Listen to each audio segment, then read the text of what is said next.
Hello, living organisms and ghosts. And I don't know what my cat is eating. We're live with The Basement from downstairs because Dan is recording upstairs. I'm joined as always by Trevor. How are you? Hello. I'm good. I'm making something for a game, so if I laugh at any point during this intro, you'll know later. I'm just going to assume you're laughing at me. Okay. You can also do that. So Sundance. I mean, we could sort of get right into it because so far I have watched 29 Sundance films and I have 3 left. Nice. I did 20. Yeah. So not quite as many, but I also do have more budgetary restrictions, hence why I probably will not be doing anything this awards weekend.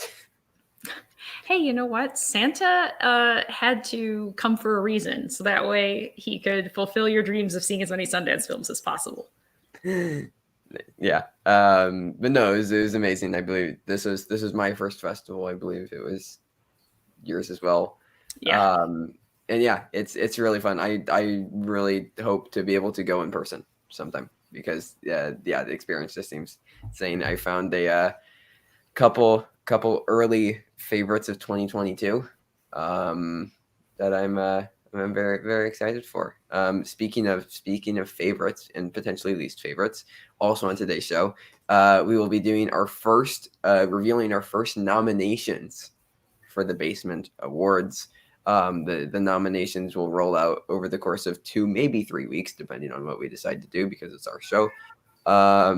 And yeah, so we'll have all the nominations out, and then probably about a month from now, we will have our jury of myself, Mara, Dan, Sabrina, and William Bibiani decide the winners. So that will be fun. Before we jump into Sundance, can I say the game? Yes, absolutely. And please discuss the goals associated with this game.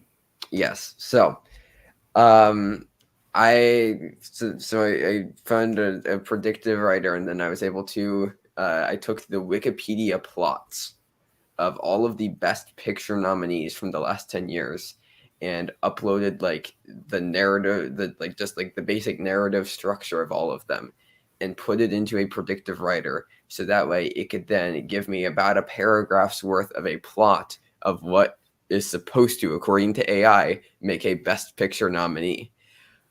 But since AI just kind of bluntly spits stuff out and doesn't actually have like any of like, the delicacy to actually tap into like any kind of like human emotions of what makes it like, Oscar bait film, it just kind of like vomits up random elements of Oscar bait. So the very first one that you did was so good. So I have all the ones that I've done. Some of them I don't actually have the original thing. It gave me just like a summary that I wrote down of the plot. But Mara and I will be we'll look through them and we will try and pick who we think should direct them, who we think should star in them, to try and get these movies Oscars. And then for every $10 that we hit, I will do another one live on the show.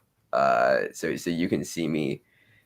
Yeah, we'll probably laugh because they're very stupid. I just did one with a character named Tony the Pro. So yeah, this will be interesting. And a cat.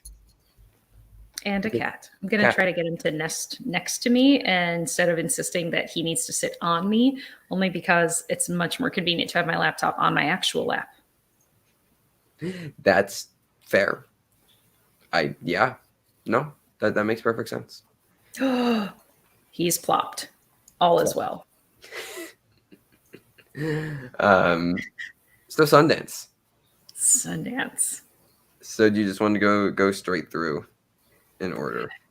Yeah, why don't we talk about, we can alternate the order we watched stuff, and then, it'll line up from time to time. Like, you may have watched something first and I watched it like 8th, but we can talk about the movie at the same time. And we're going to make sure we're being very oblique because we know that most people haven't seen them and won't get a chance to see them for a long time, depending on how they're distributed. So, Also, Nick, by the way, that's not really a privileged question because you didn't have to have like press access or anything. It was all just ticket purchase online. So Yeah. I'm only asking if people saw Sundance films because they were open and available to everyone that wanted to purchase tickets to them. So it's really not a question of privilege, especially since I am not press. Dan is not technically Neither am press I. according to the festival circuit. So we don't have any advantage when it comes to that. Yeah. Yep. But it was a fun time. So yeah, some of them are coming out sooner than later. One being Fresh, which I know you saw, comes out on Hulu March 4th. So I excited. sadly didn't get the chance to see it. Another one that's coming out soon is Emergency, which comes out I think May 20th on Amazon Prime. Either it's the 20th or the 27th. But that one's coming out on Prime soon. You Won't Be Alone and Hatching are both in April. So stuff will be coming out relatively soon. Alice is March 18th, I know, in theaters. So yeah, but I believe so. The first thing that I saw was The Incredibly True Story of Two Girls in Love. This is a film from 1995. It is currently like I think impossible to find streaming or anything like that. But it was a nice fun movie. Like it didn't do anything like special or great. Like it's very rocky in the first half of the film. But as it was fairly evident that it was shot in chronological order. But as the film went on, you could see the actors, who I think a lot of them were first time performers, you could see a lot of them settle in, and it became a really fun, charming rom-com. We had intended to watch it, but I can't recall exactly the circumstances by which we weren't able to. Yeah. But I know that for a while, like the system wasn't working, so they had to send out new invites. They So I did, think yeah. that's part of it. And then also we had a midnight movie, so we may have done strategic napping. I'm not sure. Love the strategic napping. Then we both watched The Princess next, right? Yes. Okay. I think you liked it more than I did. Yeah. I think in a way, part of that could be just based on experience because you enjoyed Spencer much more than I did. Yeah. And, and a lot of why I didn't like Spencer as much and why I like The Princess a lot was just the firsthand experience of being exposed to Princess Diana before her death or like in the aftermath of it, etc. So, Yeah. but it's a really good informational piece about her at a minimum. It is. No, I mean it told the story like very straightforward and chronologically. It did. My problem with it is like it did feel a bit like a Wikipedia article at times, just like a visual Wikipedia article, in the same way that like Respect, which I know is a narrative film, not a documentary, but like Respect just felt like a Wikipedia article about Aretha Franklin and not like a film that was actually trying to like do anything. And I think part of that with The Princess is just it's all archival footage, which is a really cool like take on how to do this. And I kind of want to make a documentary with archival footage now. But I feel like with just this in particular, especially with like Diana, as much as like she was like, her public image was like abused and she was like overexposed, I still don't feel like there's enough like of substance aside from just like stuff being thrown out there. I don't know. It felt like it moved through things way too fast to ever like land anything emotionally for me. See, and that's fair. Like I said, I think that just comes from feeling a little more connected to her just because of my age. But still, though, if anybody does end up seeing it, please let us know what you think. Whether it hits you in the feels or it's just like, hey, this was great info. I'd love to hear it. It's an HBO doc, right? It'll be on. Yes, I think it's going to be on HBO Max. So yeah. Then what did you see next? Because I think you saw something before this next movie. That was when I saw Fresh. Yes. Which, oh man, it's funny. You're going to talk later about a movie that you think was made just for you. Fresh was a movie that was made just for me, and I loved it. And honestly, like you can say more, but like I don't want to say anything else. Yeah, I honestly don't want to hear anything else. It's Sebastian Stan, Daisy Edgar Jones. Adam McKay is producing it. which he just announced a bunch of stuff. He's producing the Weird Al Yankovic movie with Daniel Radcliffe, which will be a thing. Oh yeah. He's also making a movie about January 6th, which I have mixed feelings on. Might be a little soon. Yeah, I mean, I've heard people compare it to The Social Network. Like, that happened kind of in the midst of things, which only like The Social Network was about a private company and Right. people, and not an attack on the democratic process and government representatives. So, like, will he probably construct a really interesting narrative out of it? Yes. Will I feel 100% okay with it more? I don't know. I don't know. Who can tell? Yeah, we'll see. That was a tangent, but yeah. Very excited for this. Hulu March 4th. It was picked up pre-fest by Searchlight. From what I know about it, it's hilarious that this is getting released under the Disney banner. Oh, it really is. So yeah. I gotta say though, like Sebastian Stan, wow, just what a year he's gonna have this year is all I'm saying. Like, I mean, already had the 355, which wasn't great, but yeah, very excited about this. Pam and Tommy, like he's in something else later this year too. Yeah, I can't remember what, but yeah. Next, with Jenna Ortega, that would be The Fallout on HBO Max, which I will be watching probably tomorrow. It's got very high reviews on Letterboxd, like a 3.9. Could be a Gotham or Indie Spirit thing. So yeah, definitely. But yeah. Okay. So then next we both saw Call Jane, correct? Yes. Or no, I'm sorry. I saw After Yang next. Okay. So we can wait and go over that later if you want. Okay, sure. I'm good. I also saw Downfall: The Case Against Boeing in between as well. So do you want to touch on Downfall? Yeah. I was really interested to see it just from an engineering perspective because obviously it's a very technical kind of thing, but they explain incredibly well. They explain it to laymen because even though I understand engineering stuff, I was not an aerospace engineer, so some of that stuff is beyond me. But it definitely helps to kind of clarify where the problems were in that incident, and it is very bland in the sense that there's really not a human element, like a protagonist or a person or a thing to grip onto emotionally, because it's just, looking at what happened and discussing and kind of assigning blame. And it was fine. Like seeing the difference between what the media told us, whether not that they were lying, but just the details of the truth as they came out. So it's very informational. Yes. I heard mixed things about it, and we did get a Streamlab from Brennan Marr. Thank you so much. We also hit our first $10 already, which means we'll already get a bonus AI story. Hello there, Mara and Trevor. You folks are amazing, and I'm so excited to get your takes on cinema. It was so awesome to see you on the 24-hour fundraiser for Chris Adams. Keep being awesome. Thank you. Oh, thank you. Oh gosh, my brain. The cupcakes ended up tasting really good. My veterinarian, I gave the rest of them to them. They loved it. I did not explain that it was blood. I just told them it was a delicious topping. So that was nice. But yeah, thank you from the royalty, Mr. Brennan Marr. Yes. I'm sure they were very fresh. Yes, they're very fresh. But yeah. Yeah, I'm excited. Yeah, I've heard very mixed things about Downfall, but overall, I mean, I'm curious. I'll still probably see it. So then Call Jane from Phyllis Nage, Oscar-nominated screenwriter for Carol, which is one of my favorite movies ever. I think it's perfect, and I was very excited about this, and I thought that it was good enough. Would be the words I'd use to describe it. I felt like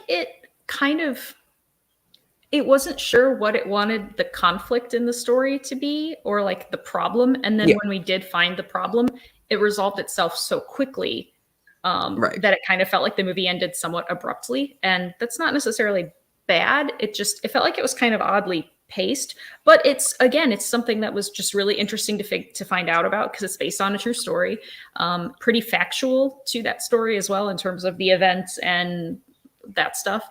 Right in my own backyard, and I had no idea. I mean, not that I was alive in the 70s, but in Chicago, so I was very surprised to find out that I had no knowledge of this. Did you see the doc about them, the Janes, as well? No, actually, I didn't. I know Okay. that was referenced, but I should actually take the time to watch it. Okay, I didn't either. I wonder. I can't. I think it won something. It might be part of the awards weekend screenings. But yeah, like also three great performances from the leading ladies, Kate Mara, Elizabeth Banks, and Sigourney Weaver. I all thought were very good. Though, like on everything that like IMDb, Google, Letterboxd, everybody has Kate Mara top billing, which is wrong. It's actually Elizabeth Banks. Well, yeah, she's kind of barely in the movie, and there's Yeah, even like a plot point with her that goes totally unresolved. yeah, That's just yeah. left dangling there, and I'm like, what? Yeah, that was a bit strange, but Sigourney Weaver was amazing Oh in yeah, her she was supporting role. great. One of my favorite supporting performances of the fest. But yeah, so it tackles we should probably say what these films are about. So it's about the Janes, which provided underground at the time illegal abortions in Chicago. And like I liked how it kind of broke down going against like this standard, like the standard capitalist structure and like just providing things to people. But then it also like it just it presented a lot of interesting ideas that I liked, and then it just didn't do anything with them. So One thing that was really valuable that I thought was great is that they showed so many different cases in which a yeah, woman might seek out an abortion, like danger to the welfare or survival of the mother, yeah, rape, incest, simply having a very large family and having a Catholic husband who, doesn't understand, or just simply being young and not understanding how your body works and not knowing how yeah, you get pregnant, and just all of the different situations that can lead to, for whatever reason, a yeah, woman would make that choice. And I love that they didn't just pin it down to like people of privilege that can pay or people right. that were raped that desperately need one. Like they encompassed So all kinds of income, race, like circumstances. So they showed that it can be something that affects everyone. right, and they brought that up, and were having some really interesting like more like the Janes where they were having some really interesting conversations about like the morality of like who they were, like who they provided an abortion. But then again, it was resolved so quickly with Yeah. how they tackled those ideas. So like I this movie was like enjoyable. It was surprisingly uplifting. Um Yeah, it's a surprisingly feel-good movie right, about abortion. right, right. Contrary to another film about abortion I saw later at the festival. Yeah, But surprisingly, Nick, it is kind of surprisingly, lighthearted entertainment. actually, Nick, you're kind of right. Through the sarcasm, you've arrived at the truth. Um, That's right. because yeah, it's like, which I think is a bit of a disservice. I mean, but it also, I think, because of that, it never drags. Like it never, like it's 2 hours, but like it doesn't feel that long. I never got bored with the film. Um, and I yeah, think the also, lightheartedness and the comedy disarms people a little bit and can bring yeah, them in to enjoy the movie, even just at the value of it being an entertaining movie, if they have some more pointed opinions that are against a woman's right to choose. So maybe yeah, that's kind of how to draw people in and yeah, get them to at least listen to the other side. They can still have their own conclusions at the end, but makes them more willing to hear people out. yeah. Also, the prologue is just a sequel to Trial of the Chicago 7. It really is, yeah. I was joking with Dan. I was like, okay, shared universe. Where's Sacha Baron Cohen coming in? No, I know. Well, just like Chicago 7 and Judas and the Black Messiah, kind of felt like a bit of um, crossover between those two last year. We're just building in that like late 60s like revolution cinematic universe of the 2020s decade. Yeah. because that's a cinematic universe we need more of. Yes. Quite honestly, let's get more. So yeah, Call Jane. I mean, wasn't as good as Carol, but that would be very hard for any movie to be as good as Carol, in my personal opinion. But a solid directorial debut from Phyllis Nage. I think she'd done like an HBO like film before, but I don't know if that really counts because it was in like 2004. So maybe I don't know. I'm gonna call this a directorial debut. So all right. So then what did we do next? My next one was Speak No Evil. Okay. I didn't see that, so you can touch on that. So this one is very interesting. The long story short is that there are two families that meet on vacation in, I think, Italy. And one is Danish and one is Dutch. And one invites them to come to their country, to come to their home and visit. And so it's I love how it analyzes the idea of what is the tipping point between someone that's saying or doing or behaving in a way that is like making you uncomfortable, or like you maybe don't agree with something that they're doing. Like, what's the tipping point where you say something? So it handles a lot of that awkwardness between people that don't have like a very close, intimate relationship, where you can say, hey, I don't really like that. That seems kind of mean. Or, hey, I don't like this. Please stop asking me to do this, or whatever. And, trouble ensues. But it definitely, it takes a turn. But the social dynamics of it, I think, are incredibly fascinating. Okay. Nice. Next, it wasn't the next thing I saw, but can we talk about When You Finish Saving the World? That's the next one I saw. Okay. I watched it later in the day. Here, I know I'm gonna do my impression of Finn Wolfhard here in this. Let's do this review. Let's do this review. That you're gonna talk. No, I'm chill. I'm just lift, bro. We're good. But start talking. So that was basically the movie, and he's annoying, and I want to punch him in the face. Yeah, that movie, like, I think Dan and I both agree, that movie permanently damaged my opinion of Finn Wolfhard. This is the second time now in like 4 months that he should be the character that I relate to in a film between both this and Ghostbusters Afterlife, and I have hated him. I have despised him in both. I just think that I don't like. I feel like Finn Wolfhard's my new Ty Sheridan. Like I don't like them. I'm sorry. At least the character in Ghostbusters Afterlife had some positive characteristics, like cared very much about his sibling. Yeah. I mean, again, whether or not you identify with the character, totally your own thing, but like at least there is some redeemable quality. There is nothing good at all about his character in When You Finish Saving the World. Not a single iota of something I can point to and say, oh, good for you. Julianne Moore needs a new agent. She's now had The Woman in the Window, Dear Evan Hansen, and this. Yeah. That. What? Ugh.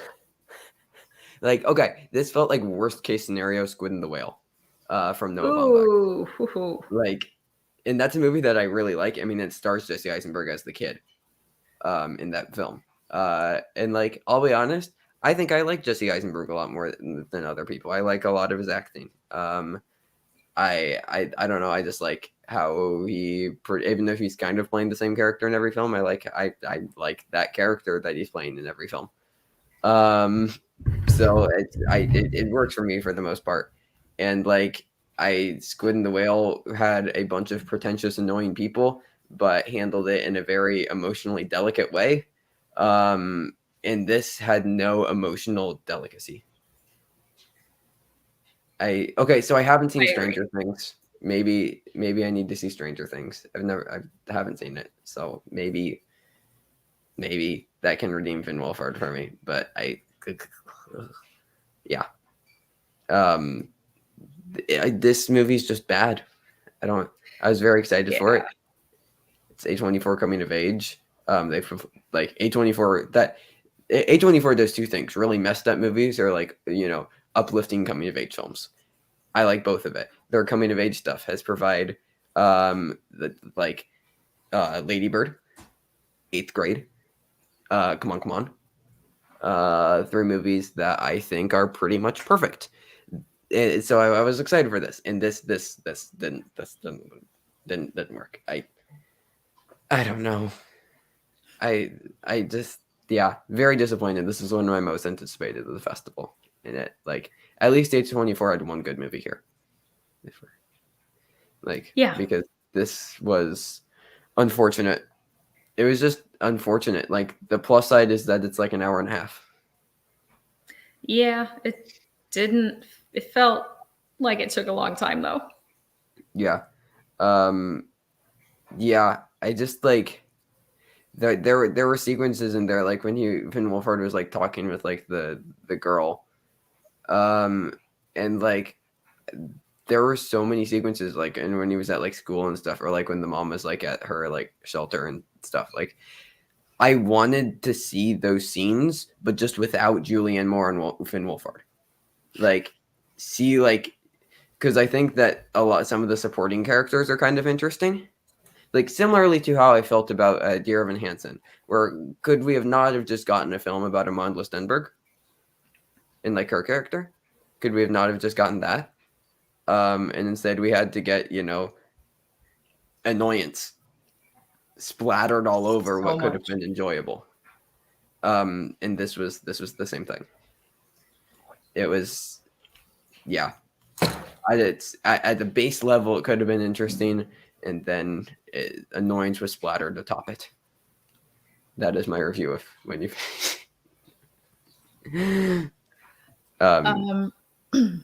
Well, my next one was Fire of Love. That I also watched on Saturday. Picked up by Nat Geo. Mm-hmm. Very excited. So excited. Like other people say, this is great. This is great. Like gorgeous cinematography. Gorgeous. I never loved the color Amazing orange though, so 'cause much. it's all their own footage as well. It's another Yeah. archive footage film. Yeah, 100%. Like I'm in love with the color orange. What can I say? Like it's just My and only Simon thing Legler. is, I really hope that they re-record the voiceover because it is just so melodramatic, and a lot of times things change coming out of festivals. I hope that they change it. Yeah, 100%. I was just going to address in the chat. Simon says, "What is Sundance anyway?" It is a film festival. Where the past couple of years, we've seen films like Minari, Promising Young Woman, The Father, Judas and the Black Messiah, Coda, Flea, Mass, etc. A bunch of really great films premiere at the Sundance Film Festival. In the past, some of the big ones were like Whiplash, Damien Chazelle's debut feature, premiered at Sundance. Get Out, I believe, was at Sundance. Call Me by Your Name was at Sundance. So lots of really great films come out of there. I think I have an idea about what's going to be the breakout, which we'll talk about later. But some very good films. He says I'm kidding. Okay, well, for anybody who didn't know, that's what Sundance is. But no, Fire of Love is like gorgeous. As you said, the narration didn't entirely work, but like it's very brisk. It's a very like tight narrative. I loved all of the like cutaway like animated sequences. Like it's just like I mean, this is maybe the best on-screen couple since Before Sunrise. I loved it. Yeah, I mean that's the thing too, is I loved it so much in like just even if the narration was just not working for me, the movie itself is just fantastic, just absolutely fantastic. It really is. So this is Nat Geo, which means that it will probably get a similar release to The Rescue, which will mean it'll probably get like a short month-long theatrical release before it hits Hulu probably later this year. Which did you see? Random news breakaway. The directors of Free Solo and The Rescue are making a narrative feature debut. called Naiad, starring, I believe, Annette Bening and Jodie Foster. And it's about the true story of a 65-year-old woman who was the first person to swim from Cuba to Florida nonstop without a shark cage. Interesting. Yeah, could be interesting. Like it felt like something they would make a documentary about, like if they had the ability to, but they don't, so they're making a narrative. So Yeah. I'm, Well, I I, love both the other movies, so chances are good that they can stick the landing. I hope. yeah, 100%.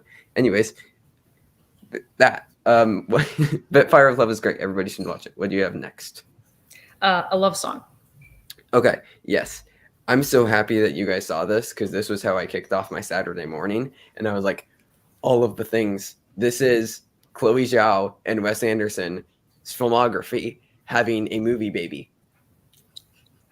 And I love it because Wes Anderson and Chloe Zhao are two of my top 3 favorite filmmakers. And this is like, I mean, both of the lead performances.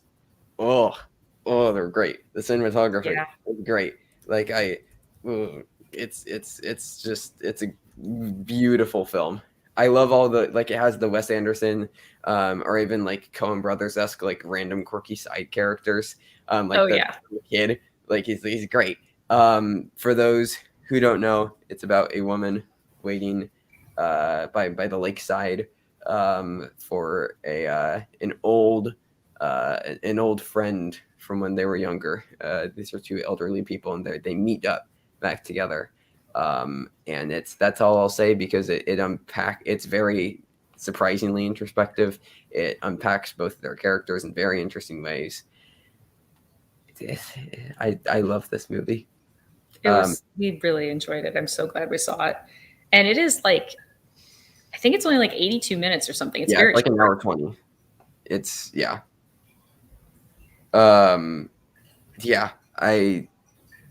everybody should see this. Really, everybody should.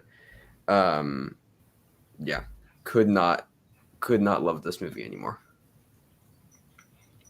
The next one I saw was Second Chance, which I forget. Did you see that one? I didn't. That's the White Tiger director, I believe. Maybe. What's his name?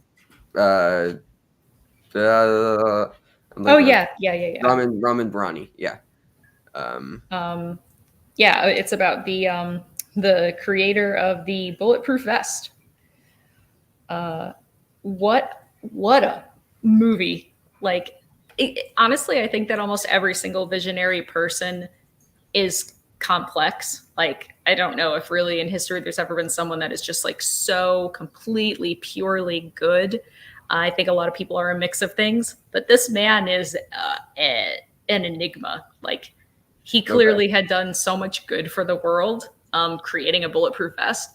But he's also had a negative impact in some ways. And so, they examine him as a full and complete person.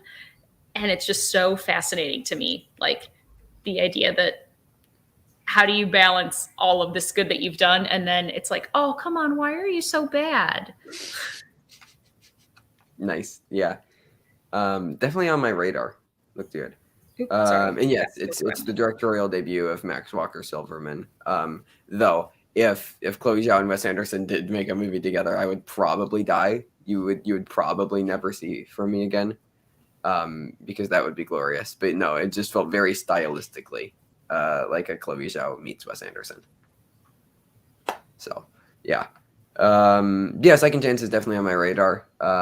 It was, I mean, since I knew that it was Ramin Barani, it's been on my radar. So didn't get a chance to see it, but it was bought. I know. I can't remember by who, but I know it was bought, so it will definitely be coming out soon. Who is it bought by? Oh, it was bought by Showtime. So that's right. Yeah. That Nick's trying to get rid of me. All right. So next up, what did you have? I had Duel next. Okay, nice. If you like Yorgos Lanthimos like me, you'll love this. Yes. Yeah. It we talked about this. It didn't quite stick the landing necessarily. Yeah, it's like, it is as if the gymnast just didn't quite pop at the end. Like they Yeah, definitely executed their routine really, really well, and just right at the very end, they just had a little bit little stumble. instead of the pop. Yeah, So it's worth the trip though. Like it's worth yeah, watching the movie, even for the end. And once people can see it and it's out, I really want to talk about it because I have one. This is like my passengers. I have one plot point that I would change about this movie at the end that I think would make it an incredibly more effective movie. So I want to describe that, but I will not in this case because it would completely ruin the experience. So yeah, it's definitely interesting. I would encourage people to watch it. yeah. So it stars Karen Gillan of Nebula fame. Mm-hmm. And of And Oculus. yes. So it is about a woman who has a like terminal illness and clones herself because that's something that you can do in this world. Like basically the premise of Swan Song with Mahershala Ali from this year, but last year. Oh, but Crazy. but it's like then you have to duel them to decide who's going to be like the real person. Like who gets the right to continue existing, basically. Right, right. And it's like this movie doesn't go too heavy with the world building. It focuses just more on Karen Gillan's dual performance. And like, okay, and then people. Okay, I have to call some people, no names specifically, but people saying that like this isn't how people like talk. That's the point. That's the point. Yeah, I loved how people communicated. Like the social dynamics of this movie, I thought were like, that's a world I kind of want to live in. Yeah, it's so deadpan. Everybody's like so blunt, like just blunt. Everybody's so blunt. I love there's a scene where she is talking with her Karen Gillan is talking with like her trainer, and he asks for something, which is like I love how that is edited and put together, and just how just blunt it is, and how deadpan everything is delivered. Like Karen Gillan is so deadpan; she is so perfect for this. So yeah, if you're wanting to say like that this like this the people don't talk like this, like, Karen Gillan was like she didn't understand. No, she understood it perfectly. Like, have you seen The Lobster? It's like they talk like they're in The Lobster. They talk like they're in the hotel in The Lobster. And I want to be in the hotel in The Lobster. I don't care if I get turned into an animal. Because Ooh, what animal would you pick? ooh, that's a great question. Actually, I would probably pick to be a bird, so I didn't have to be like in the forest. That's fair. Just what I'd throw out. Whether the answer is yes at 10:30 Central Time. You can do math for the other things. I will be over with Jesse Swift and company watching The Room. So if anyone would like to watch along, I was going to plug it at the end. However, I will plug it now. You should do that. Opportunity has arisen. Ooh, Jesse says a giraffe. That's solid. That's solid. Yeah. Nice. Is that your favorite Yorgos? Because it's probably mine. Ooh, that's tough. Though I do love the favorite and killing. Yeah. I mean, I love Yorgos in general. I haven't made a director's ranking, but he's easily in my top 10.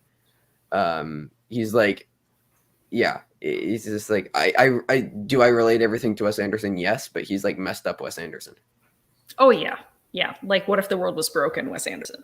Right. Like, what if, all the subtle darkness from Wes Anderson was just like shoved in your face darkness?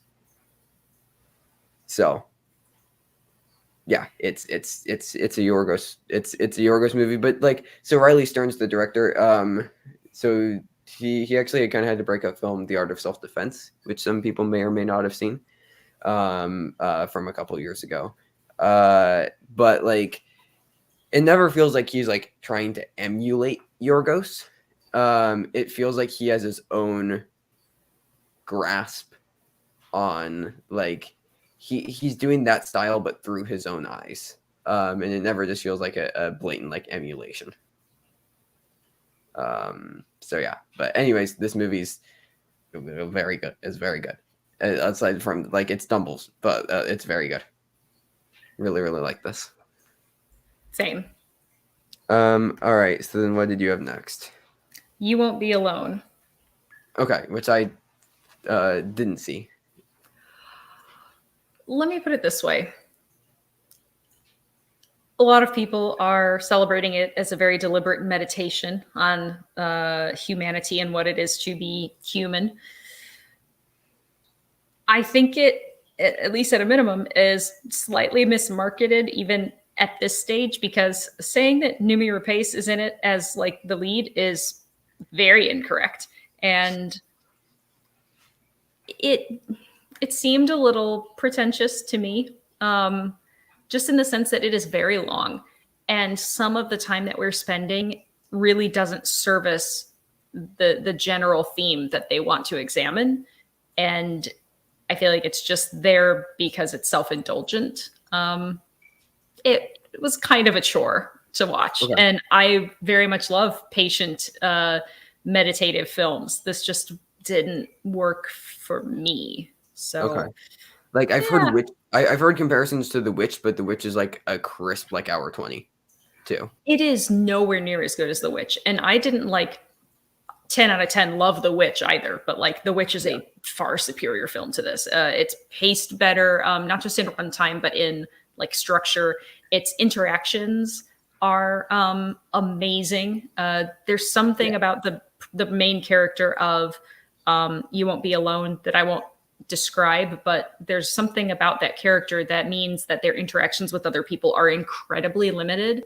And that means that, like, I get it. The idea is that they're showing us instead of like telling us through like interaction, but it felt like it crippled the movie rather than it like helped it. Okay. Interesting. I'm curious, since we brought up Robert Eggers, which do you prefer out of his two films so far? Because I would barely go with The Lighthouse, but I really love both of them. Yeah, I think part of it is I just love the technical achievement of The Lighthouse. Like, just it's a beautiful Willem film Dafoe. to behold. Willem Dafoe, hark, like it's So good. love Willem Dafoe.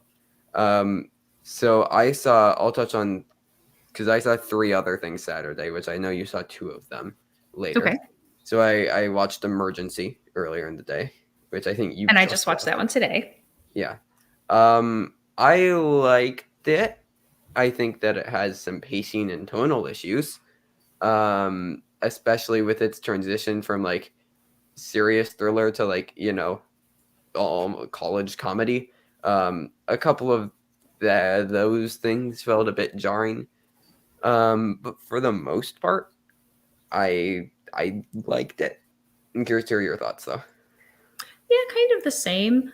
I think that it kind of wants to have its cake and eat it too, in the sense that like it does want to be kind of not zany, but kind of heightened college experience and finding the humor in those situations.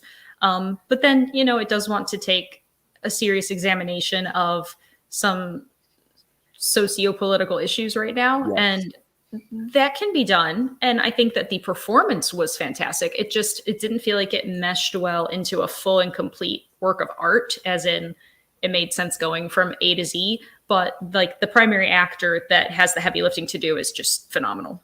He's really incredible. Also, R.J. Seiler in the supporting role from The Harder They Fall is also very good. Mm-hmm. Like it like you can definitely achieve that balance. The problem was when like in a lot of the heavier moments we were still getting like some of the college humor stuff. And it just felt a little incorrectly balanced. Also, the last 20 minutes just kind of felt irrelevant. Like it felt like there was like a really nice place to end the film, and then it carried on for like 20 minutes further. And a lot of it just felt like a bit drawn out and irrelevant. So like I think it could have definitely been trimmed down a little bit, but like I think it was good. through its problems. So Yeah. for sure. Okay, I'm also very, very, very jealous of Andrew right now. He said he got to see an early screening of The Northman. I Very nice. very, very excited. Okay, and then I also watched We Need to Talk About Cosby, which that one I think premieres tomorrow on Showtime. That sounds right. Although I don't know what day it is, so I can neither confirm nor deny anything related to days on the calendar. January 29th. If you say so. Mara, it's actually September 7th, 2025. Man, I look great. everybody flashed the end game title card 5 years later. There you I go. guess that'd be 27, but you know. It's okay. You're still going to just be the little boss baby of this show. In 5 years I'll be 21. Oh, that's weird. It's not allowed. I'll be 21 in 5 years. That's interesting. But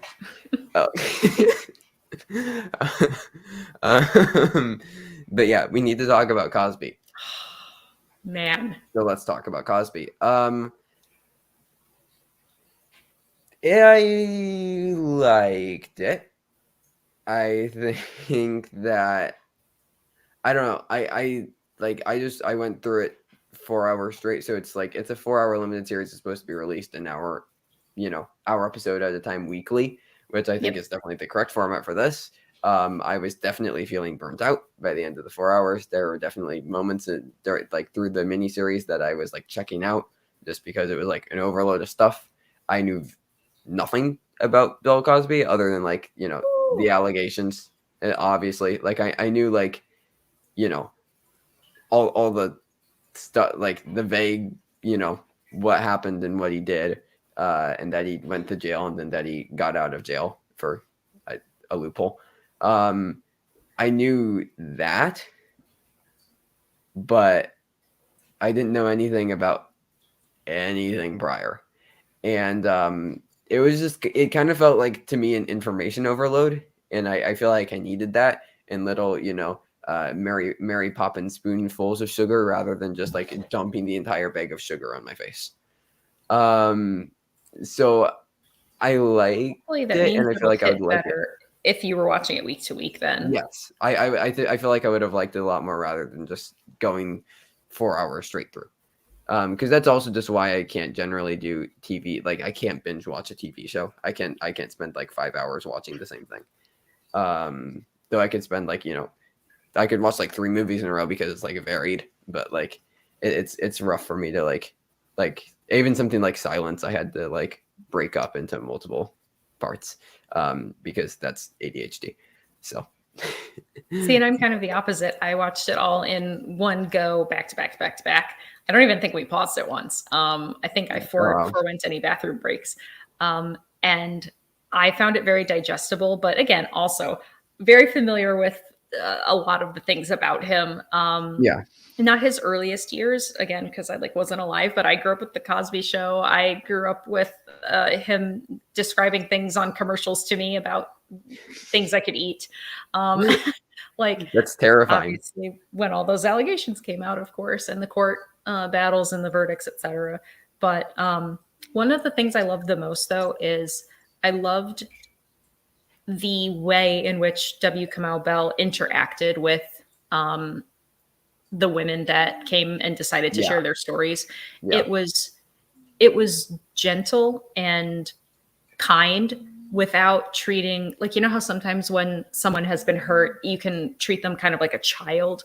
And it's not that you think that they're like immature or that they're babies. It's just that it's a sheltering perspective that can sometimes be a bit insulting. And it wasn't like that at all. It was just like the most respectful way, that like the tone of his voice, you could tell how much he was very caring and compassionate. It was one of the best ways I've ever heard anyone talk to a survivor of sexual assault. He should just like teach people how to do that. Yeah. In Nick, it does discuss his contributions to Black culture along with the allegations, and in a very, very well done. I mean, it Way. leads with that really at the Yeah, beginning. It talks about just how he broke barriers and created this lasting yeah, legacy for Black entertainers. And it obviously, as they chronologically go, they discuss things that happened along the way. But that's another one, like what I was talking about before with Second Chance. Someone who did so much. some amazing amount of good, and then you're like, now with Cosby, it's way more like, oh, cool, you're a piece of shit. But you know, Like, but as Nick said, Second like, Chance guy, not as bad. yeah, as Nick said, the whole rounded view, and, Yeah, and that's really is it. Like, I didn't even know like all the stuff with like the stuntmen, like introducing like Black stuntmen into I Hollywood. didn't know that It's like either. really cool. Like he can be like I think that we can commend Bill Cosby for that stuff. Like I think that he did some really, really great stuff and he should be acknowledged for doing the great stuff while also acknowledging that he's simultaneously a terrible person and should not Yeah, I be mean, out of jail we're right now. complex creatures. We can be amazing and we can be terrible and we can do it all Wait, at the same time. Mara, are you saying that humans aren't just like, straightforward good or bad? Are you saying that we're all that's shocking. You can't say that. I've never heard of that before. I just Um mean that, like, he also handled it so well from the perspective of, like, if I put myself in his shoes, if there was someone who, like, was either a Jewish person or someone from a Middle Eastern background, yeah, that did something and broke a lot of barriers for people like myself. And yeah, then I found out that they, even as a pioneer in all of those amazing ways, was just an absolute predator. yeah, It would be so hard emotionally just for me to grapple with, like, the admiration and respect that I would have for that person and all that they did that affects me positively and people that come from where I come from and that look like me or look like them. yeah, And he discusses that pretty openly too, where it's like he is talking in like the first person when he's doing some of this narration, and he's like, how do I feel about this, that, and the other? And so he's really confronting it also from his own perspective, which yeah. I think is super important because obviously I can't relate to that specific scenario, but Yep. he made it really relatable for people to try to at least attach some empathy to that confusion. Yeah, 100%, 100%. But yeah, so you guys can all see that. I think the first episode's tomorrow on Showtime. Then I rounded out Saturday with Audrey Dewan's Golden Lion winning film from Venice. From the Venice Film Festival. It's a French film called Happening. Not as light and cheery of an abortion film as Call Jane. It gave me massive 4 months, 3 weeks, 2 days vibes. Okay. Like felt very, very reminiscent. So you haven't seen that film, correct? No, we did not. This one's all you, No, buddy. I mean 4 months, 3 weeks, and 2 days. Have you Oh, not seen it? I think Dan might have, but no, I haven't. But I know it by reputation. Yeah, so that's Christian Mungu. Also, I believe that won the Palme d'Or, so another European festival winning film. But just like it's brutal. It's a brutal film to get through. It confronts abortion in such like an honest and just like straightforward way, and all of the psychological and physical tolls it can take on you and how that can not only affect you but the people around you and like them like psychologically and it tackles it in a really, I think, smart way that feels just very honest. Yeah, it's a lot of movie and it's a lot of great movie. So I think France still made the correct decision in submitting to Tan, but I wouldn't have been mad if because this was the runner up. I wouldn't have been mad if this was also submitted. So Definitely going to be checking it out. yeah. All right. So next for me was 892. Well, right before that, I watched Hatching. I forget. Did you watch Hatching? Ooh, I did not. No. It is. I'm really excited. I think you're probably going to really like it. Um, it's it's interesting. It's a little predictable in like the messaging that they're going for with it, but I really loved um, the very brief overview is that there's a just picture perfect little family, and things obviously aren't as perfect as they seem, but like mom is like an insta like person, like look at my beautiful family, everything is perfect, and thus the kids are kind of forced to have this goal of perfection in everything they do. And I grew up in a family very, very, very much like that, and I know the stress and how much it psychologically messes you up. And so I love that they kind of looked at that. And then the daughter finds an egg and then she keeps it. And that's all you need to know. But still, though, very, very interesting. Some great performances. I forget what the young girl, what her name is, the actress, but she was really, really good.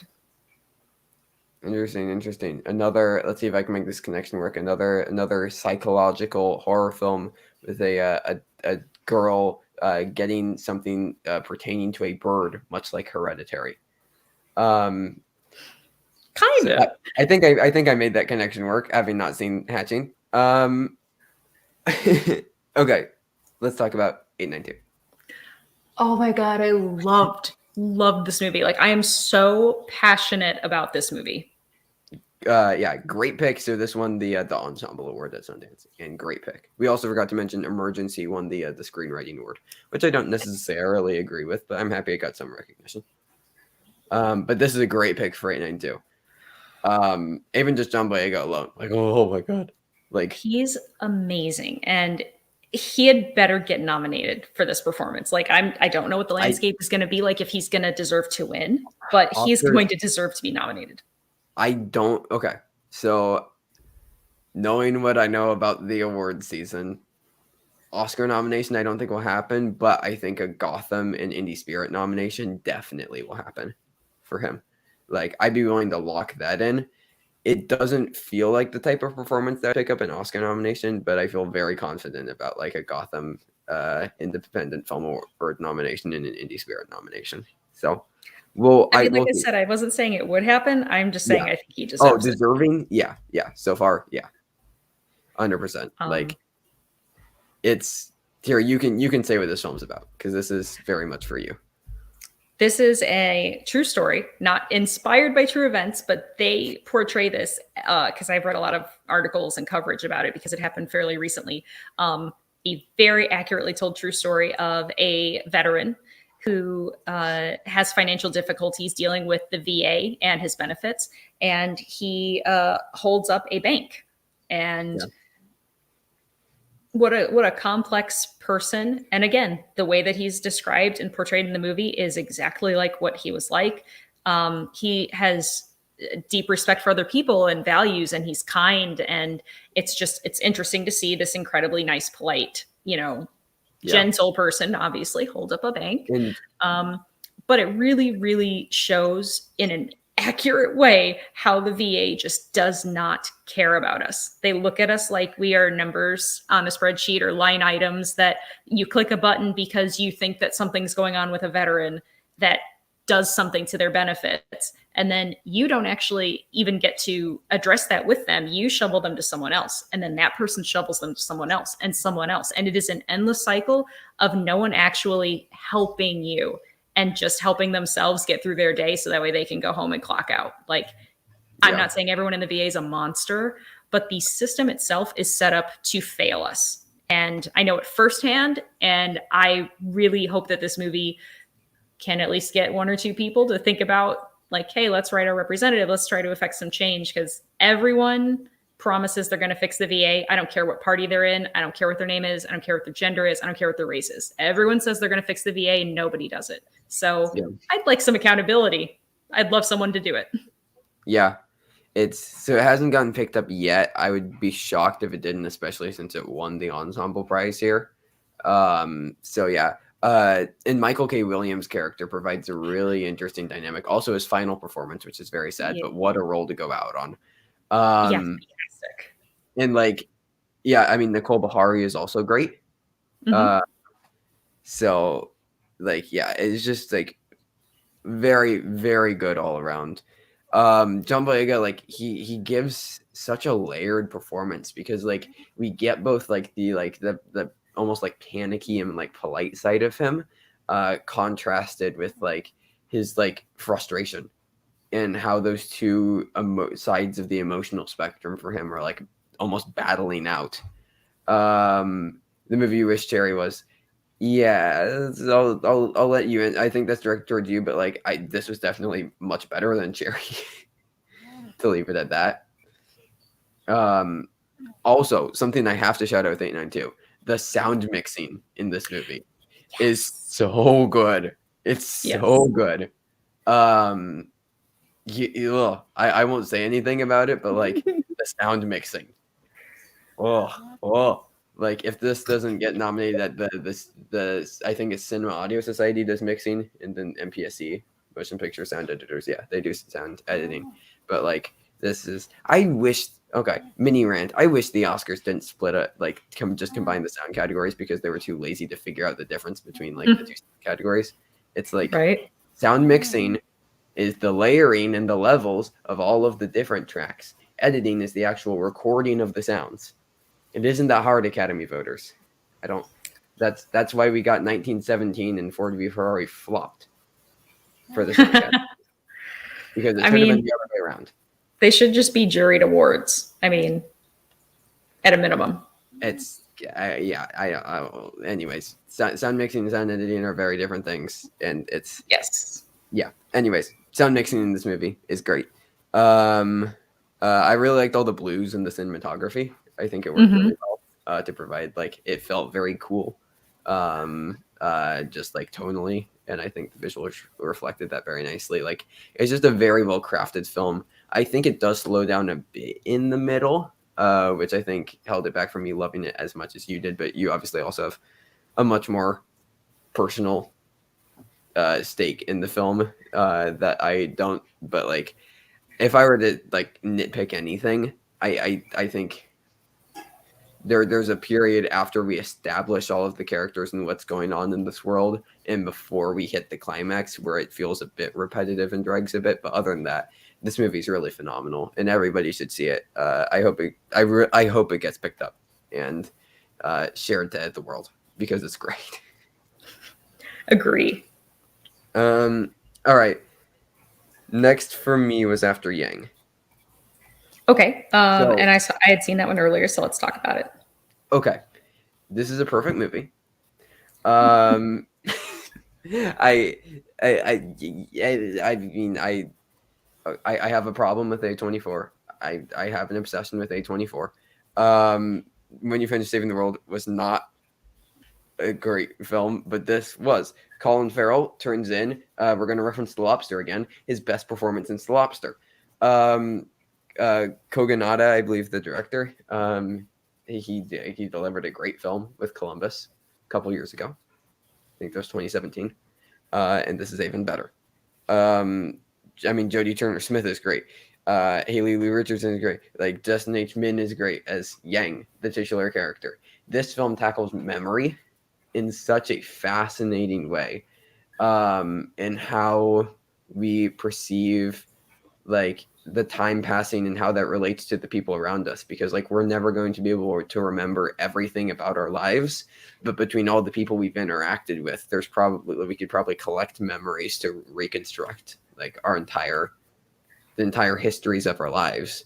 And it's so the idea that like there will be things, especially when you were younger, that like people around you remember that you have no recollection of, like and just like it really really dives into how all of those ideas of memory works. And like this is just like that's my type of movie. I love films that tackle very ethereal ideas introspectively.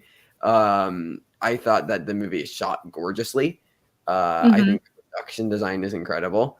There are multiple sequences where I think the editing's amazing, where we see conversations happening in real time from two different points of view. So it's not like we see the conversation from one point of view, and then like a couple scenes later, we see the same conversation from a different point of view. They're like cut together. So we're seeing like sentence by sentence it from different perspective.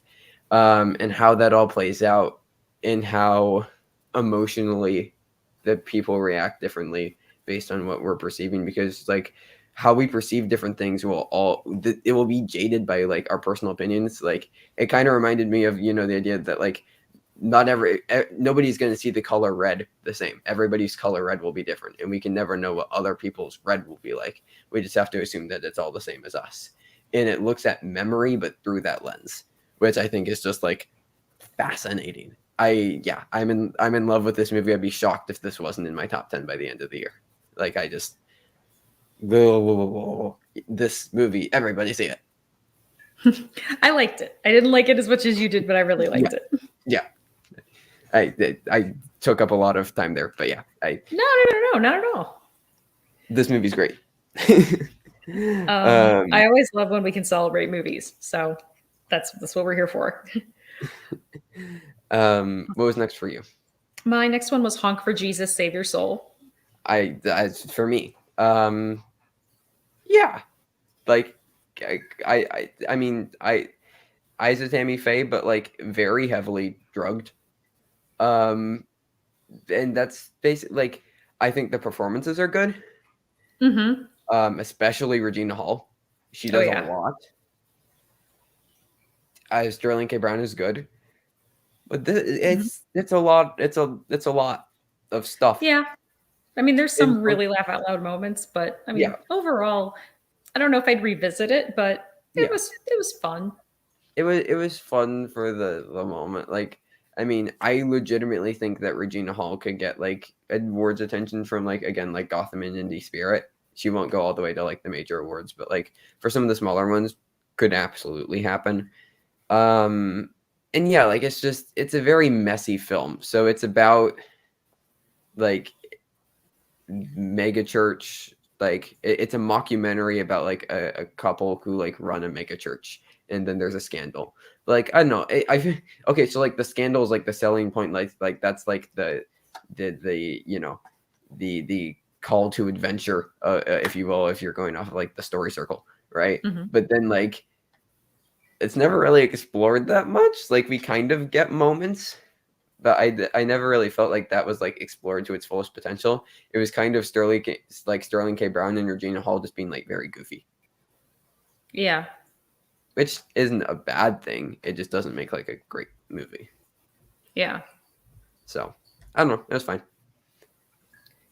My next one was Alice. Okay, I watched Living in between then. Well, why don't you go with that? Because I didn't watch that. Okay, so it's a remake of Ikiru, which is a perfect movie. In this, I was not as good as Ikiru, but it's also still very, very great. Bill Nighy gives the best performance of his career. Ooh. He is phenomenal. The cinematography is gorgeous. It has a very like saturated and like faded like a color palette, and it looks great. The score is like it's so airy and like delightful. It's very like piano and like string based. And I'm usually very staunchly against American remakes of foreign films. I hate that we're going to be getting a Parasite TV show in English. I hate that Leonardo DiCaprio is going to star in another round remake in English. That's gross. Stop doing it. Yeah, I don't like that. But with this, one, it's 70 years later. So, okay. Two, it didn't just take the story and put it in English. It actually felt like it reinterpreted it for the British lifestyle. Because it takes place in the 60s in the 50s in England, I believe, the same period that it took place. Because the original film was 1952 in Japan. So, but it takes that, but like there are some narrative changes derived from the location change. which is I think how you should do it. It should feel like a completely different film. And that's like I think another round has a potential just because of like how drinking is seen very differently in the US than in Denmark, but you don't have to do it 5 years after. Like you can True. wait 70 years like they did for Akiru. I just Leonardo DiCaprio will be dead, but we can find somebody else. So but yeah, this movie is phenomenal. For awards, Bill Nye could I think legitimately go all the way. Like not for Wow. to a win, but he could get a nomination. It was picked up by Sony Pictures Classics. What else did they do? Who did they just get an Oscar recently? Anthony Hopkins for The Father, playing old British dude who's dying. But what's Bill Nye doing? Playing an old British dude who's dying for Sony Pictures Classics. I don't know. This could happen. And it's great. It's a very good movie. Exciting. So Alice, I don't know if we disagreed on this one because I didn't like it. I did like it. I found that Okay. it was, for me, the way better version of Antebellum. Okay. I didn't see Antebellum. But to me, this just felt very messy and like sloppy. So, okay. So it's about a woman who was like, I mean, it's in the plot description what it's about. So even though it's kind of like a twist, I feel like it's fair to say because it's in. Yeah, I think so. It was in Sundance's description when you bought the film. I mean, the poster shows her sitting in a car, so I Right. think it's So okay. it's about a woman who was enslaved, and she escapes to find that it's like in the 70s, and Like she that grew up like in slavery. Like it's not like she was like taken as an yeah, adult and became a slave. So like the only thing yeah, she ever knew was that it's like the 1800s or something. right, right, and then 19. uh, I don't know. yeah, but then like, well, yeah, I don't know if it was like she knew that it was 1973 and she just thought that it was like a normal thing, like it, she just like didn't know about like the outside world, or if she was told that it was date. I don't know how that all worked.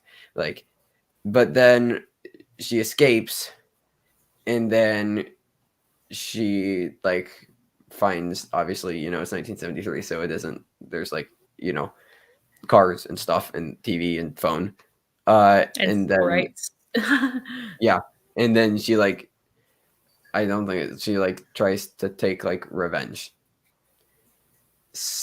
I I think that KK Palmer's really good, but Oh like yeah.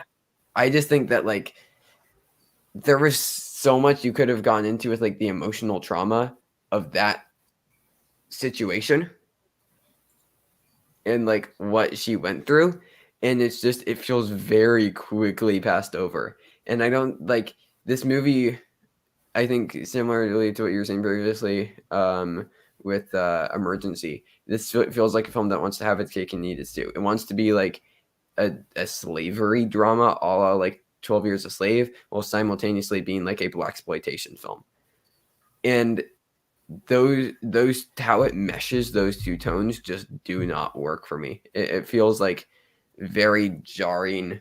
And yeah, I don't know. I just like the turn in KK Palmer's character to just like it felt like she was like scared of a TV, and then we were like, okay, she's good. And it just glossed over everything very quickly for me to like actually buy into anything that was going on. And that makes sense. I don't think that that's like an invalid criticism to it. It worked better for me than it did for you. Yeah. But I can absolutely understand that reasoning.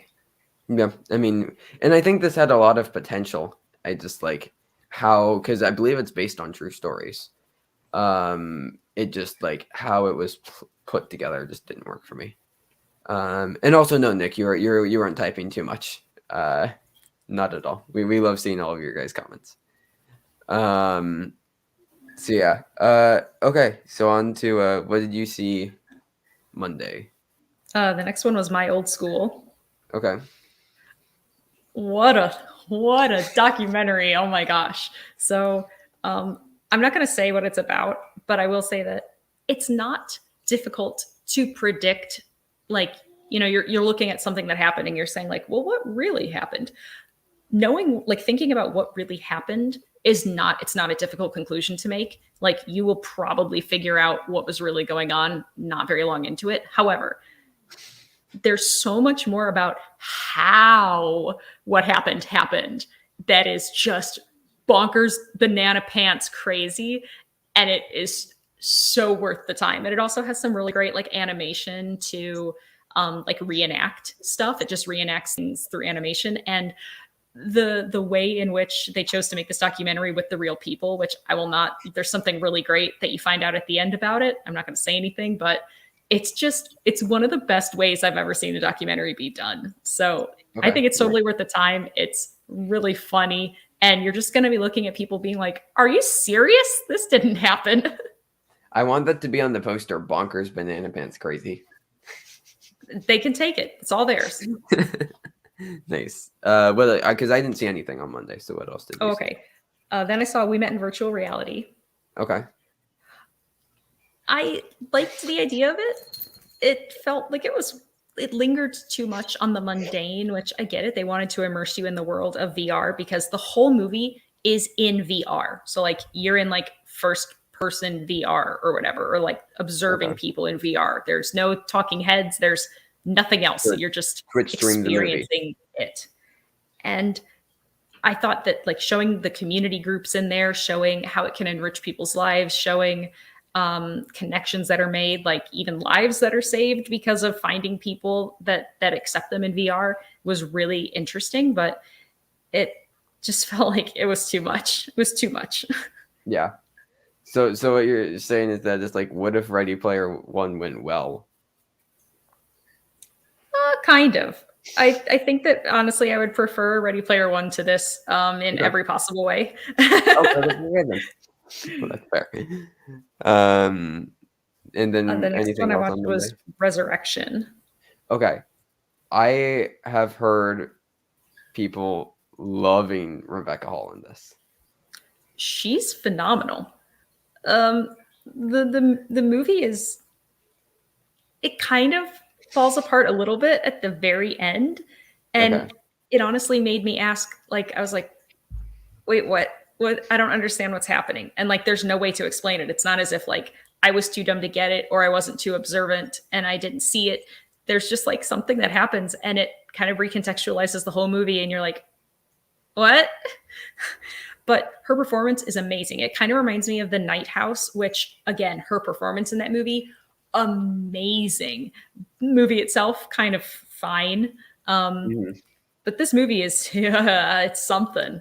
Yeah, I've heard Eli Roth is also really good. Oh my God, when did he get old? Like, I saw him in the movie and I was like, wait, you were like cute 2 minutes ago. How did you get old? Nice. Yeah. No, I've heard people comparing like at least Rebecca Hall's awards attention in this to like Toni Collette or Lupita Nyong'o in Hereditary or Us, respectively. Like, there's going to be lots of people who get behind her in like a weird, crazy movie that won't get any Oscars attention due to genre. Probably. Yeah. Was that it for you on Monday? I also watched Piggy. Okay. Yeah, talk. Oh my god! I love this movie so much. Okay. I'm okay. It has to deal with a lot of body shaming and bullying and murder, and it is so amazing. Like it showed me how broken I am because there's a relationship in this movie that I was like rooting for hardcore. I was like, all right, I am shipping for this. This has got to be what happens, and it's messed up, and you shouldn't want it, but I wanted it, and I was left disappointed. And I realized I was like, wow, like when you say it out loud, because I'm not going to say it, but when you say it out loud, this relationship that you want, you're like, oh my God, what is wrong with me? But man, this movie is gnarly. And funny, and it doesn't fail to seriously address like the absolute horrors that a human being can inflict on another human being with their words. But man, this movie, it's so good. So you're saying is like you're as bad as the people who try and ship like Hermione and Voldemort. Is that a thing? Like, that's a thing. I'm gonna do some research after this because I want to know more. Anyways, Piggy's one of my standouts. Like, oh my god, I loved it so much. Oh, Nick's saying you should be careful. There was somebody behind you. Yep. You got to see a wild Dan Murrell roaming freely in his natural habitat, unsheathed by cords, cables, headphones, or microphones. Nice. All right, let's talk about Tuesday. Okay. Lucy and Desi. Okay. Oh my god! Like, talk about the way to make a good movie about the Ricardos and being them. Man, like, not saying any names, but it just shows you like the massive failings of, sadly, Nicole Kidman's performance in that movie. Like, she can imitate her when she's recreating the scenes in the show and where there's like recordings and video footage for her to just copy, but in no way did she embody Lucille Ball as a human being outside of those performances at all. And again, her accent work was terrible, but man, what a way to celebrate the two of them and their contributions to the arts through their own words and their own recordings and their children and people that worked with them. Like, just, it was so good. I loved it. I loved it so much.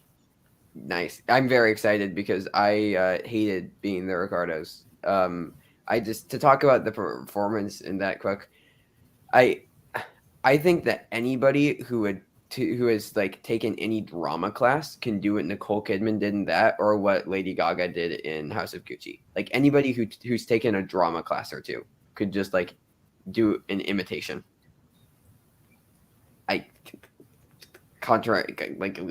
It's like physically painful to me that both of them are going to get Oscar nominations and Nicole Kidman might win. I can't talk about it. I'm not joking. I can't talk about it right now. Being the Ricardos is probably going to get a Best Picture nomination. Stop! It got PGA. It got PGA. I don't care. It got PGA. It's the number 10. It's that like Drive My Car and like Make a Bath are probably the next ones there. But yeah, it's I'm very annoyed about being the Ricardo. Anyway, okay, let's talk about something that was very fun. Cha-Cha Real Smooth. I love this movie. I really, really like this. It was picked up by Apple TV for $15 million. This is one of the few that I will be like legitimately predicting for an Oscar, because like Bill Nighy, like I'm still a bit shaky on. But like I legitimately think that this will get an original screenplay nomination. I think so. I agree. And I think that supporting actress could happen for Dakota Johnson, and I think it would be very deserving. It might be one of Dakota Johnson's best performances. Oh, I agree. Maybe her best. There was one thing in the movie that I really didn't care for. I don't like, it's in the description. It deals with a special needs child, and one of the ways in which they treat the character and their interactions with people near the end of the film kind of made her seem more like a pawn than a character, because they kind of gloss over something that would be really emotionally traumatizing and jarring and something you wouldn't do to a child that has an autism spectrum disorder. And the fact that they don't mention that at all, or the gravity of that action, kind of made me really question A, the parenting, and B, like whether or not the other person involved cared about what that action would do. Yeah. So that's my only main criticism. However, I love that this was such a really genuine way to portray the Jewish community without like falling back on the easy things of like, haha, let's laugh at like the silly things that we do. Because even Shiva Baby, as amazing as it is, and I love how they chose to do that because it is true, and that suited that movie because that movie was heightening everything and immersing us in everything. This movie wasn't doing that. It was Yeah. following people, and I like that they didn't try to like fall back on tropes to establish what, you know, the Jewish community can be like. Yes. Yeah. And yeah, I do think that's also the tonal difference. But like, I just speaking of Shiva Baby, between Emma Seligman and Cooper Raiff, like Gen Z filmmakers are crushing it.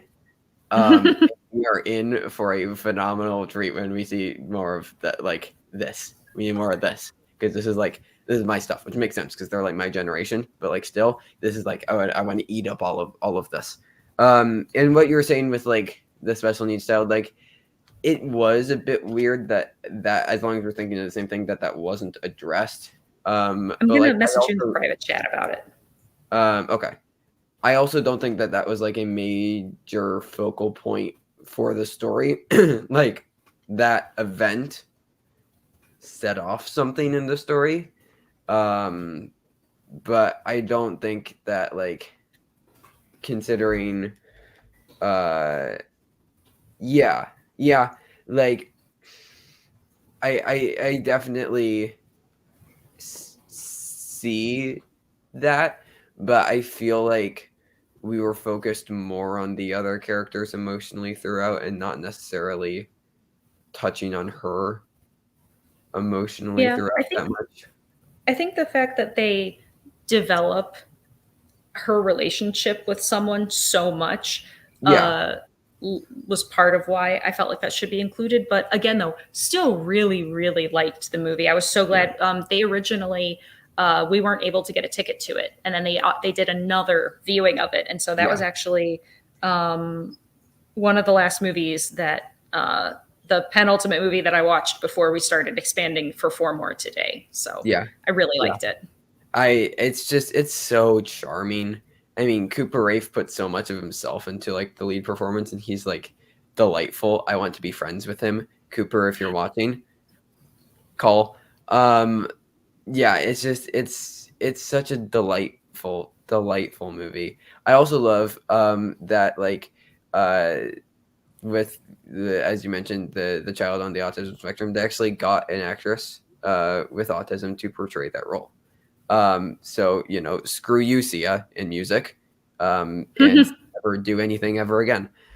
Um, so yeah, it's a really charming, delightful film. My second favorite of the festival after Yang. I really liked it. Also, somebody mentioned in the chat Jared Leto. Yeah, Garth. I don't even like. I don't want the words Jared Leto and Oscar and House of Gucci next to each other. I don't. Yeah, we're gonna tape when the nominations come out. We already decided we're like, it's we're gonna have to see what I'm. happens. Yeah, I'll be doing a live reaction on my channel. So haha, plugs. But yeah, no, both my co-host and myself on my podcast hate Jared Leto with a burning passion in House of Gucci and most things that he does because I just I don't think he's a great actor. And yeah, he's it's not good. It's not it. I can't. If Cody Smith McPhee doesn't win, I will be very angry. Or Troy Kotzer. I need one of those two because they're both incredible. And Jared Leto did exactly what I was talking about with Nicole Kidman and Lady Gaga. Anybody who's taken a drama class could do that. It's disgusting. And you know what's scary is he might win SAG. He might actually win SAG. I He can't right now. they nominated Gucci and Ensemble and they snubbed Power of the Dog and Coda. They said no, which means that they do not have the same support for Coates and Cody because they said no to the Ensemble nominations, but they said yes to House of Gucci. And Jared Leto might win supporting actor at the SAG Awards. I can't with you right now. Yeah. Anyways, that's disgusting. So then also on Tuesday, so I saw Something in the Dirt. I also saw that. Before I saw that, I saw Brian and Charles, though. Oh yeah, okay. You have to talk about Brian and Charles. Oh my god, this like might be I think Dan and I it might be our favorite movie coming out of Sundance. It's amazing. So there's this gentleman. He lives in Wales, and he is a tinkerer, an inventor. Kind of the stuff that why would you invent it and it works, but why have it sort of stuff. And he lives a very solitary existence, kind of on the outskirts of a little village, and he makes a robot, and this robot is self-aware, and it's so cute. He names himself, and he decides to name himself Charles Petrescu, which is so amazing. And he's perfect. Like it was originally a short film, and it's actually remarkably similar. Like there's YouTube videos from like I think 8 years ago or something, like really a long time ago, of like Charles Petrescu doing karaoke. This robot, and it looks weird because it's made out of like a washing machine and a bunch of other random stuff, like a mannequin head, it almost looks like a Recessa Annie head actually. But it's so sweet because of course it goes into his relationship with Charles the robot. So it's Brian and Charles, and sometimes it's like a friend, sometimes he's like a parent, and sometimes it's almost like he's talking to Charles like he's like a pet, like a dog at times, because he's learning how to do stuff and be a person. And there's a girl in town, and there's a bully in town, and it's just, man, this movie's so sweet, so cute, so funny. I mean, if you're not into like the English sensibility of humor, like more dry, understated humor, you probably won't like it. But man, it was so great. There's a YouTube clip of one little tiny scene from the movie that Dan and I have probably watched like 50 times. Nice. I've heard major Taika vibes from this one. Yes, and Charles Petrescu. We totally are. We were chatting on the social medias, so he knows I exist. Nice. The self-aware robot, that's a fictional character, is aware that I exist. That's impressive, Mara. I do want to address two things. One, hi Cam. Two, Nick, the Oscar nominations are February 8th. So brace yourselves. Yeah, I'm like I said, I'm going to be doing a live reaction. I get very, very into awards, if you could not tell, and I get very, very angry about things, as as can be most exemplified in my my SAG nomination reaction. Still not over Kristen Stewart or Winterton was snubbed. Yeah, I get very mad about things. So Something in the Dirt was fine. It did not work for me. It felt like a student film that it was okay. Thinks it's way better than it really is. It was like pretentious low budget sci-fi. I love a lot of Benson Moorhead's films. Like Synchronic was one of my favorite films of 2020. But no, this felt like if you were to tell me, hey, a sci-fi film made during COVID, I was like, oh yeah, this. Okay. That it doesn't, and I don't know, it doesn't really work. And then like halfway through, like the editing style shifts to like a Netflix documentary, which like kind of makes sense, but it also doesn't work. Yeah. I don't know. This was fine. I didn't dislike it. Like I was pretty engaged, but like it kind of left me feeling cold. Yeah. All right. Did you have anything else Tuesday? Yes. TikTok boom. Okay. It was interesting, but I actually kind of feel like it was trying to get me to feel sympathetic towards people that I didn't feel like deserved my sympathy at all. Yeah. Well, yeah, like I'm not going to get into the particulars, but I think that it's certainly fascinating to see some of the nitty gritty about like data mining and like how TikTok's algorithm works and stuff like that. Like it's very, very interesting. But some of the people that are like featured and are discussing like their pros and cons about TikTok and being a TikTok influencer and this and that, like there's one young girl specifically where I'm just like, I love her. I want more of her. I wish she would have had a bigger part in this. And there's a couple other people where I'm like, you're just kind of doing this to yourself, and I don't really feel bad for you. Yeah. I've heard it both positively and negatively compared to The Social Dilemma on Netflix. Documentary about just social media in general. So yeah, it's not something that I'll probably be seeking out. However, we did see Navalny, which was completely amazing. And again, it's like one of those things where this is a documentary. They are following this guy around. He's the primary opposition leader slash like candidate that would be trying to become the president of Russia instead of Vladimir Putin, just to give you an idea who he is. It's like something out of a spy movie, except it's really happening, and it's happening in real time on these cameras. Like it is also bonkers, banana pants crazy, but real. And I guess the other one was also real, but this is just like, also it shows you, I cannot believe how stupid some people are, like how gullible someone is on the telephone. That's all I'm going to say. But like, it was so informative. And it's also an insight into, even with all of the problems that we have here, just how good we do have it. So and it won the audience Best of the Fest award. So yes, out of all of the features, including narratives. So yeah, didn't get to see it, but yeah, very, very much looking forward to this. I believe it's CNN Films, right, with HBO. Yeah, I believe so. Yeah. All right, is that it for you on Tuesday? The last one that I saw was Emily the Criminal, which really, really interesting. It is a different Aubrey Plaza than we've seen in some other movies, which is, I mean, I love her. But this was refreshing.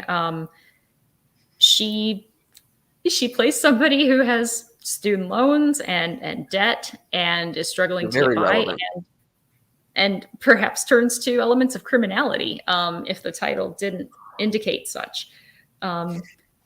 But I mean, it's a really interesting story. It really examines kind of like what is a victimless crime and how things can spiral out of control positively or negatively or both. And the trajectory in which like her character ends the film would seem in theory to be predictable, but I didn't actually think it was in this case. I really, really enjoyed it. Nice. All right. So the last two that I saw were Neptune Frost. Okay. So let me just describe this. It's like Dune, but if it was very low budget in a Rwandan Afrofuturistic sci-fi musical produced by Lin-Manuel Miranda. Are you not sold? Yeah. It's also produced by Ezra Miller, who's been trending recently, which I still don't understand why. But yeah. Okay. This is a lot. The costumes are amazing. There's like neon stuff going on. That's like some really actually like great musical numbers. Takes on like the oppression of like the working class in a really interesting way, and how people can be exploited by like imperialism. And it's like really, really fascinating. I don't know if there's a plot. If there was, I missed it, and that's okay because I had such a fun time watching this. I just like all of the things. There's like one of the costumes is like people are wearing like 4 bicycle tires on their head, and I was just like, yes, I love this movie. Not everybody will like this. It's very strange, but if you like me are strange, then definitely seek this out.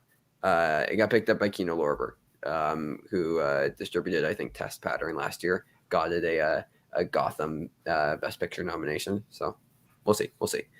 Then the last thing I saw was Am I Okay? Tig Notaro's directorial debut. It stars Dakota Johnson. And you've given me a little. Now I need it every year. I need a Dakota Johnson rom-com every year. I'm sorry. You gave me 2 in the span of a week. It should be legal now. The basic premise of this is Dakota Johnson and her friend. They're like best friends. But then her friend breaks news that she has to move to London for her job. Simultaneously, Dakota Johnson breaks news to her friend that she's gay. So then it's about her like exploring like her sexuality for the first time while she's losing her best friend to another country, and like dealing with like loss while trying to like find something new at the same time. And it's just delightful. It's so delightful. It's just like I had such a good time with this. Brings you joy. It brought me so much joy. It's like it doesn't do anything like special or like, you know, groundbreaking, but like it was so fun. It feels like, you know, best case scenario Netflix rom-com. Like this is like if Netflix has to make more rom-coms, it should be like this and not like, you know, He's All That. It's just delightful and everybody should watch it because it's fun and Dakota Johnson's awesome. Like, can we also talk about Dakota Johnson? Like, between The Lost Daughter and then these two, like, she is crushing right now. Oh, yeah. I mean, it's really great to see that they're kind of having a quicker turnaround of what happened with like Kristen Stewart and Robert Pattinson after Twilight, where it's like the films obviously had a huge fan base. They made a lot of money, but, you know, kind of not really looked at as excellent work in terms of acting, but they have taken on these amazing roles thereafter and proven that they are both incredibly talented people. And same thing with Jamie Dornan and Dakota Johnson after 50 Shades. Like they're both just demonstrating it's like, well, it's okay that you made that. I get why you did it. It was a good career choice. Your agent was smart. Just not necessarily the best caliber of performance in there. You were kind of limited by your material. But man, look what you can do. Like, it's so great. Yeah. Like, yeah, I think that, like, it would be so fun to see both Jamie Dornan and Dakota Johnson get Oscar nominations back-to-back for Belfast and then Cha-Cha Real Smooth. I honestly don't think that Jamie Dornan's happening anymore. Like, I think he's probably dropped to, like, the 8 or 9 slot this year, sadly, because I think that he was even better than Kieran Hines. But, you know, whatever. Oscars, do your thing. But yeah, no, this revitalization of Dakota Johnson's great. Loved seeing it for K-Stu. Love seeing it for Dakota Johnson.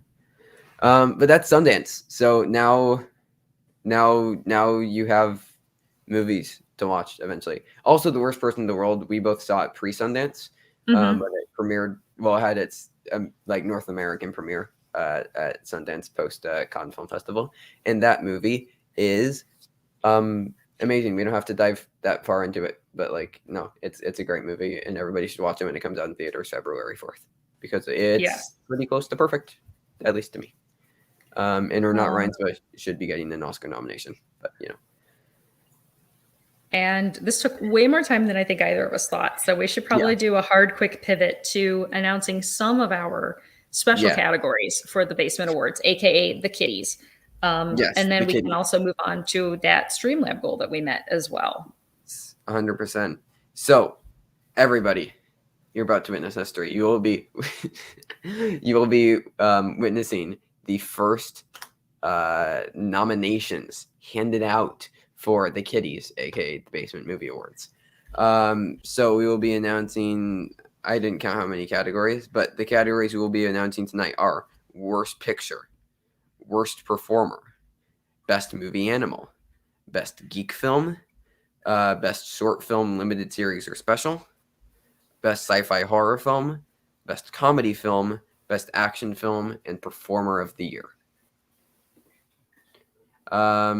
So Next week we will announce more nominations, maybe all of them, maybe just some more. There'll be no more than 3 parts, the nominations, and then the Yes, actual that's correct. awards will all be done in one night with our special jury. All right, do you want to alternate reading them, or do you just want one of us to read them, or how do you want I to? mean, I'm happy with you taking the lead on this. I mean, you've done the heaviest lifting regarding our spreadsheet and whatnot. Okay, then. So the nominees for Worst Picture of the Year are The Kissing Booth 3, He's All That, Home Sweet Home Alone, Tom and Jerry, and Space Jam: A New Legacy. Those are I the feel nominees. like we did a good job with that. I think so. Yeah, I'm pretty happy with those 5 nominees. Also, all these will probably be posted on Twitter at some point. Yes. I can do it, and you can retweet me, or vice versa. I don't know. We'll figure it out. They will be documented though, in digital form, but written. I was gonna say like physical paper, whatever. The nominees for Worst Performer are Anthony Michael Hall, Halloween Kills, Joey King, The Kissing Booth 3, LeBron James, Space Jam: A New Legacy, Addison Rae, He's All That, and Jared Leto, House of Gucci. Because he should not be getting an Oscar nomination. He should be getting a Razzie. Well, should. The nominees for Best Movie Animal are Godzilla from Godzilla vs. Kong, The Lamb/Human Thing from Lamb, The Rats from The Suicide Squad, The Titular Pig in Pig, and Monty the Dog from The Mitchells vs. the Machines. I love this category. Yes, I would like to point out that that was my idea. You came up with 99% of every cool category that we had, including all the genre categories. And then I was like, what if we do best movie animal? And it was amazing. Hilariously, no cats at the kitties. Okay, best geek film. The nominees are Demon Slayer, Zack Snyder's Justice League, Eternals, Dune, and Spider-Man: No Way Home. It's a Like these solid nominees. lineup, I think. A lot of good geeky or related films this year. Yeah, 100%. All right, best short film, limited series, or special. We'll say nominees, even though I think Mara and I have both decided what we want to win. Though there are still other jury members. There. Our nominees are Mayor of Easttown, which is a limited series, the short film Save Ralph, the limited series Loki, the limited series WandaVision, and the special Bo Burnham Inside. All right, now we have best sci-fi horror film. So this can be either or, not both necessarily. The nominees are Antlers, Candyman, Dune, Lamb, and Titan. I think it's very clear what my pick for that one was. No idea. Couldn't possibly speculate. Best comedy film. Ha ha ha ha. Haha. Sorry, this isn't the thing where that other thing happens, but every time, Yeah. because Trevor quizzes me on trivia, so he'll sometimes say, in the category of comedies. So I have to just do the laugh every time Trevor says comedy. Yeah, it's, I'm no carrot, but all right. You're like a baby carrot. I'm You're a boss baby. I'm if the baby carrot had a baby. Yeah. The nominees for best comedy film, haha, are Free Guy, The Mitchells vs. the Machines, Don't Look Up, Yes, that's right. Shiva Baby and The Worst Person in the World. Lost That's Baby right, Carrot. Garth. Love it. All right. Best action film. Our nominees are Shang-Chi and the Legend of the Ten Rings, Nobody, Cop Shop, No Time to Die, and Spider-Man No Way Home. Well, I mean, what fun movies. Like I would happily rewatch any or all of them in a row. I love like action oriented films. Nice. Nice. Yeah. All right. Last one we're announcing. Performer of the Year, and we have 6 nominees in this category. The nominees are Jamie Dornan for Barb and Star Go to Vista Del Mar and Belfast, Timothy Chalamet for Dune, The French Dispatch, and Don't Look Up, Kate Blanchett for Nightmare Alley and Don't Look Up, Bradley Cooper for Licorice Pizza and Nightmare Alley, Adam Driver for The Last Duel, House of Gucci, and Annette, and Andrew Garfield for Tick Tick Boom, Mainstream, The Eyes of Tammy Faye, and Spider-Man No Way Home. I think it's safe to say that at this point, everybody knows. So just to reiterate, performers of the year: Jamie Dornan, Kate Blanchett, Bradley Cooper, Adam Driver, Andrew Garfield, and Timothy Chalamet. Yeah, I was glad we discussed this, and I love this award.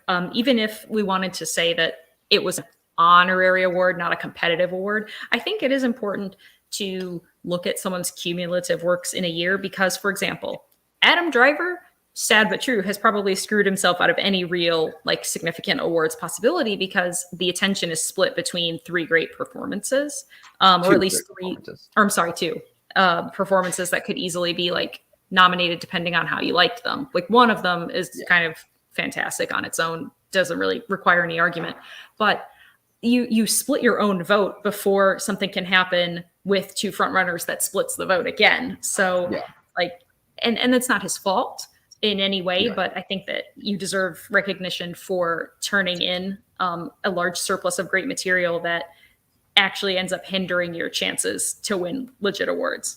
Yeah. And Simon, to answer your question, Adam Driver 100% is a better singer than Russell Crowe. Not even close. But those are our first awards. Those are the special, the specific to the kiddies awards. Our fun awards. And we will have some more of those, such as like breakthrough performance, youth performance, overlooked film, etc. But that's going to be some part 2 business. Yes. Yeah, because there's some stuff for overlooked film we want to wait until like the BAFTA noms and the Oscar nominations maybe. For youth performance, there may or may not be a film from a director that holds a special place in my heart named Celine Sciamma that I still have not seen yet.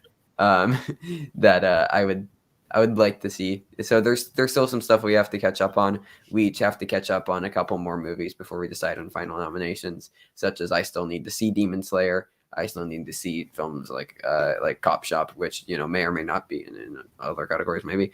And Mara, you still need to see like Titan, 9 Days. Like we still have stuff to catch up on, so that's why we're kind of doing this in parts. We wanted to give something, so yeah. So I can just tweet out the nominations, and then we can they'll be out there, and I'm excited for these awards. So should we do the thing now, the game, before we get out of here? Yes, we should. Okay, so I will I'll just go ahead and read out the one line premise of the first one I ever did. So this is supposed to be for the Oscars. Garth says, does Cooper Hoffman count as a youth? I think so. No, actually, I don't think so. But Or maybe we'll have to look into it based on what we Going age? decided as our criteria. He's 18 years old, so he would. Yes. Okay. Simon asks, which award ceremony do I have the most respect for? Oscars, BAFTA, SAG. For me personally, what usually I agree with the most is the Indie Spirits. But like, I think it's, if we're going respect, like I have the most respect for the Oscars, but like what personally aligns with my taste the most is the Indie Spirits. What about you? I think it just honestly depends on the landscape of the year, because some stuff that gets picked up in some circuits and doesn't in others. I mean, it's kind of tough to say. Yeah, for sure. All right. The first one that this spit out for me, this isn't the original text. We'll do a couple of those. But a female lawyer has to help a male politician on a sexual assault case while he's running for governor. If this is not the baitiest like film that you have. I love that one. That was, I think, the first one that you sent me. So good. Okay, so who's directing this? Because this is definitely being directed by a man. Yeah. I was going to say David O. Russell is directing this. Okay, that sounds better. I was going to actually say this sounds kind of Soderbergh-esque, but I like your choice better. But okay, David O. Russell. So who's playing the politician? My pick would be Armie Hammer. No,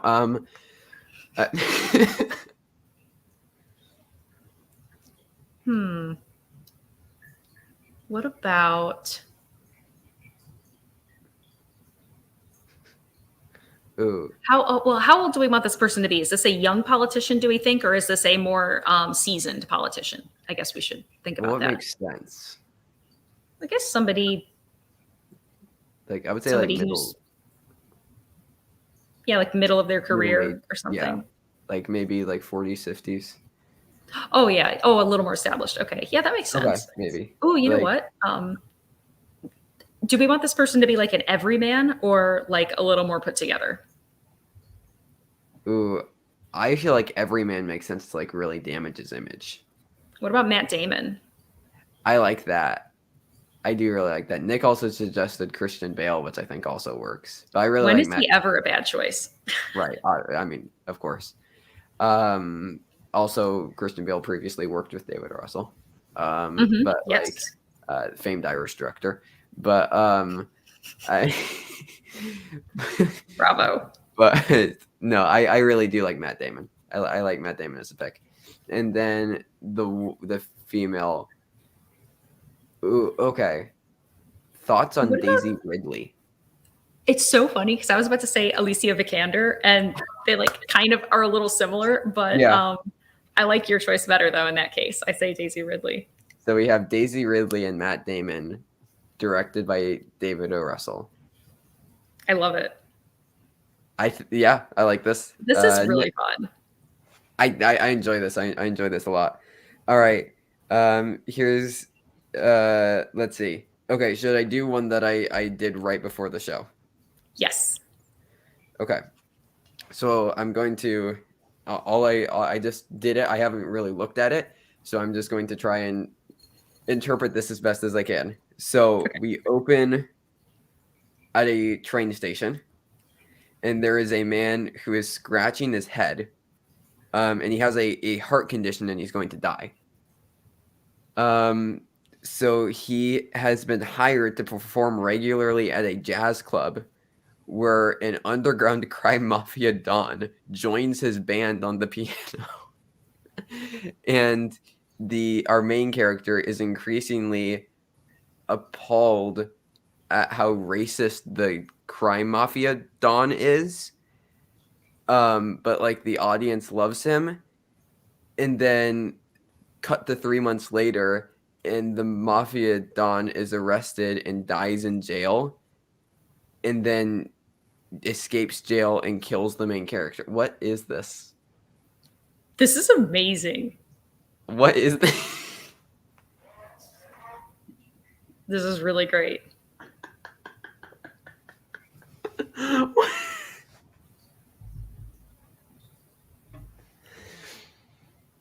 Okay, so who can elevate this hot, steaming pile of trash?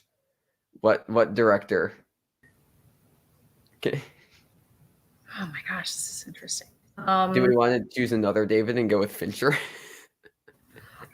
I mean, we could. Like, who makes sense for this? So, like, are we thinking this is going to be like really dark and really serious?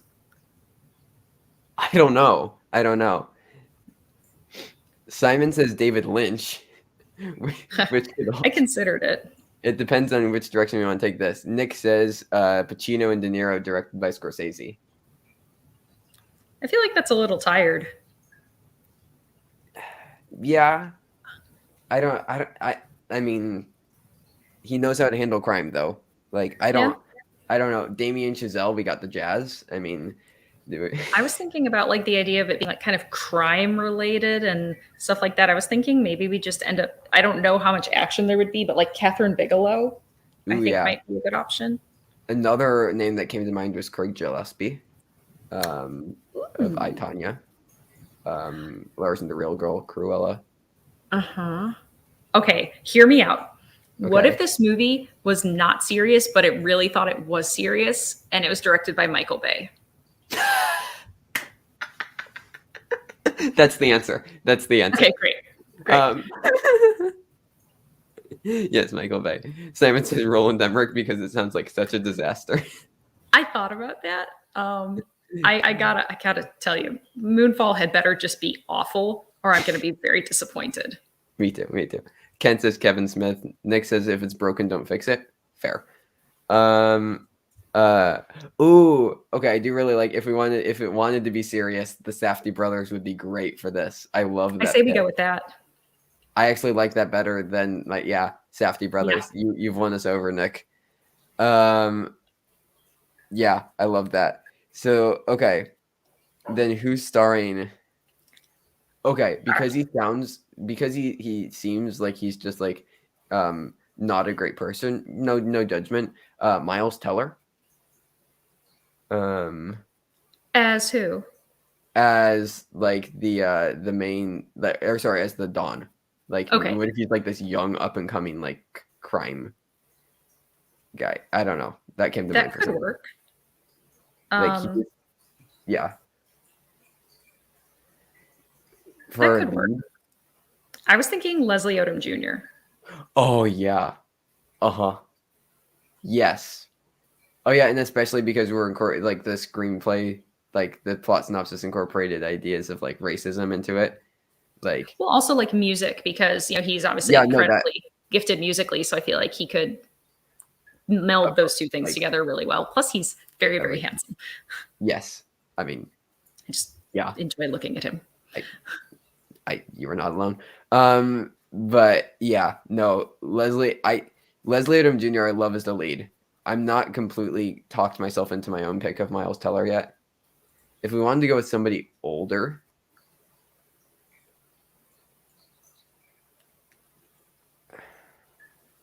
what about Bob? What about Martin Sheen? Okay. The name that popped into my head was Mark Rylance. Okay, as long as he doesn't do that same stuff that he's been doing and he does something different. Yeah. I like Mark. That also seems like a really dynamic screen duo of Mark Rylance. Okay, actually, imagine Mark Rylance and Leslie Odom Jr. being directed by the Safdie brothers. Oh my God.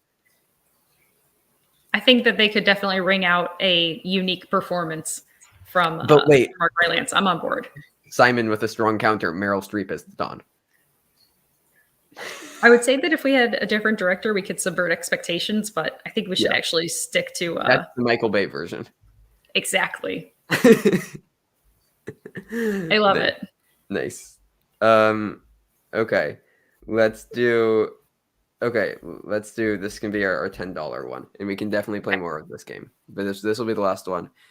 This is the bonus level that was unlocked by the $10 donation. Ooh. Thank you again, Brendan. Yes. Okay. So there's a police station, and this is another one that I've looked at very, very barely. I saw a couple words and told them to you before the show. So there's a police station in a town called Gudu. Because of course it is. Okay, sorry. I just have to point these last two. Find Megan Fox as the Dawn, and then also Jared Leto as the crime boss. I'm afraid I can't allow that, even in the I Michael Bay one. I don't want to ruin this movie, Nick. Come on. All right. So we have a police station in a town called Gudu, and the court system in it. Trevor down. It tells our main character, a woman named Metal, Okay. and her husband, that they can't return from Europe. So Gudu is a European town, so they can't return from Europe because they wrote offensive phrases on a school's playground.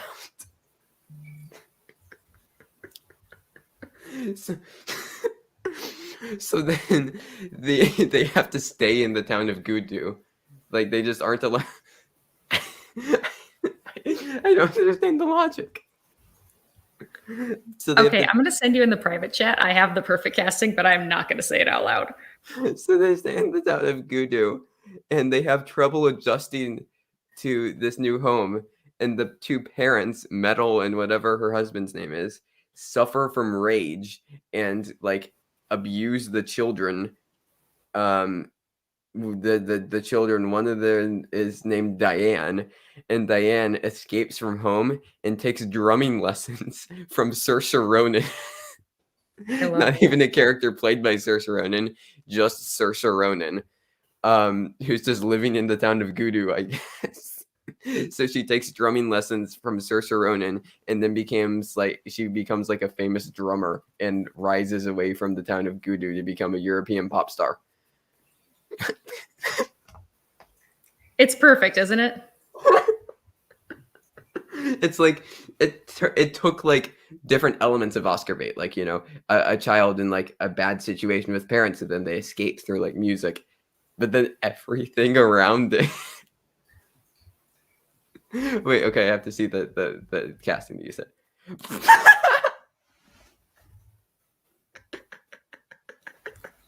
Check it again.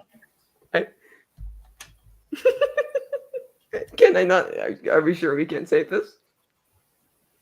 You can say it. I'm not going to say it. Okay. The casting choices: Evangeline Lilly and Armie Hammer, directed by Woody Allen. If we're going to go problematic, let's just go all in. Why not? Oh, big yawn. We do have a couple suggestions in the chat. Nick says directed by Lord and Miller. I almost feel like that's too good for us. Garth says Tina Fey and Steve Carell, which would actually be very fun if we didn't want to, you know, if we actually wanted a movie to be made, because a movie would never happen with these. Garth says with Ezra Miller and Louis C.K.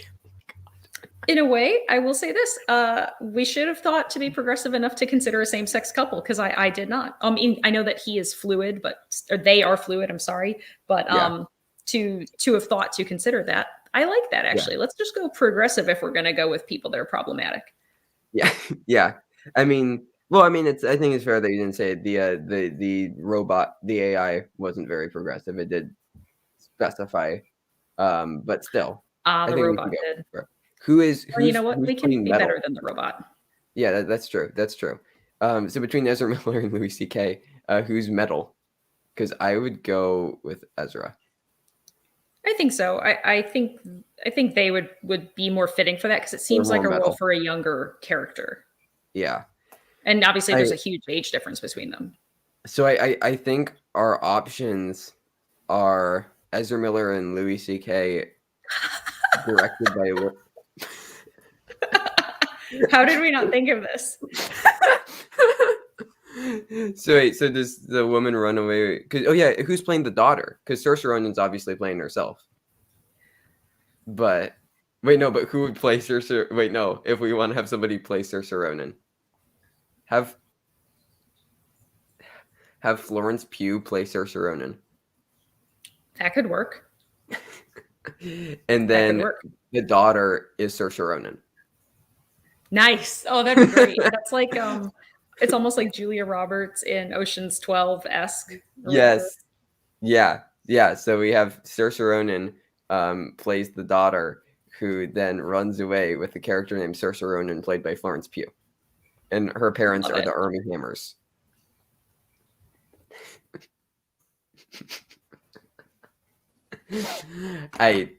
That could we not have gotten any better than this? This is a perfect film. We need to start writing Do it. and getting Although content. first, I think we need to start wrapping up our show because we have we've had some length, and I will confess that I have to do a watch along in just over 75 minutes, and I think I need to feed myself and feed this little monster that's right here, being super cute right now. Not as much as a monster as some of the people we've mentioned in the past 20 minutes. Accurate. Oh, hi, Muffin. Do you want to come say hi? Muffin. Yeah. Thank you. But yeah, thank you everybody for watching this show. We talked a lot about Sundance, revealed some nominations which will be tweeted out. Yes. And sorry, Gar.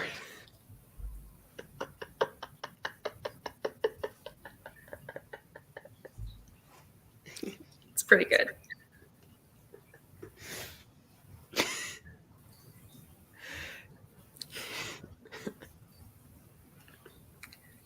Well, that about does it for this week. Thank you again, everybody, for watching. Thank you for breaking Trevor. We will be back at 7 Central Time next Saturday, February, whatever that is. And because I don't know calendars, and we'll see if we can. We'll set another goal for this because this was really, really fun. It was. Yeah. Maybe we should get a guest on for this game, because that could be. I can work with that. Okay. Well, let's figure it out. All right. Bye.